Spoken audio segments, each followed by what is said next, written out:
लश्कर-ए-तैयबा के कमांडर अबू कताल के मारे जाने के बाद पाकिस्तान की खुफिया एजेंसी आईएसआई ने लश्कर-ए-तैयबा के चीफ हाफिज सईद की सुरक्षा बढ़ा दी है। इसके साथ ही हाफिज सईद के बेटे तलहा सईद की सुरक्षा की जिम्मेदारी अब आईएसआई ने ले ली है। अब ऐसे में सवाल ये उठता है कि हाफिज सईद की सुरक्षा को लेकर आईएसआई इतनी चिंता में क्यों है।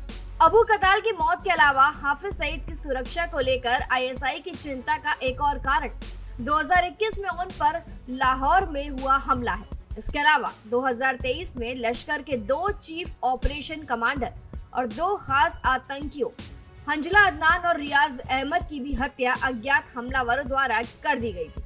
अभी तक हाफिज सईद के कई खास आतंकियों को अज्ञात हमलावरों ने मौत के घाट उतार दिया है। आइए जानते हैं कि अबू कताल की मौत कैसे हुई थी। दरअसल शनिवार को अज्ञात हमलावरों ने फायरिंग कर अबू कताल की हत्या कर दी थी। जानकारी के मुताबिक हमलावरों ने पॉइंट ब्लैंक रेंज हथियार का इस्तेमाल कर उनकी हत्या की।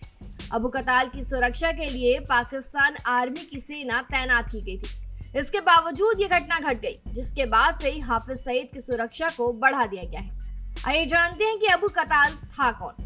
दरअसल अबू कताल भारत के मोस्ट वांटेड आतंकियों की लिस्ट में शामिल था, जिसने जम्मू कश्मीर में हुए हमलों को अंजाम दिया था। इसके अलावा वो कई सारी आतंकी गतिविधियों में भी भागीदार था। जानकारी के मुताबिक अबू कताल का असली नाम जिया उर रहमान था।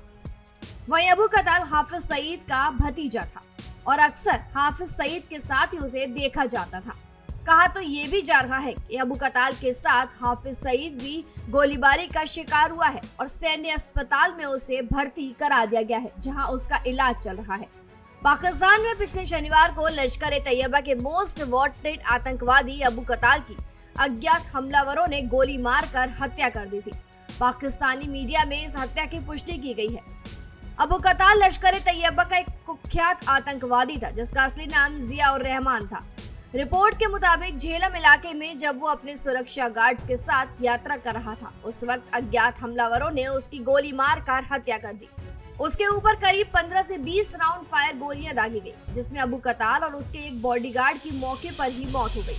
कहा यह भी जा रहा है कि इसमें हाफिज सईद भी शामिल था। हालांकि पाकिस्तानी मीडिया की ओर से इस बात की पुष्टि नहीं हो पाई है। फिलहाल जानकारी में इतना ही। खबरों के लिए जरूर सब्सक्राइब करें भारत एक्सप्रेस।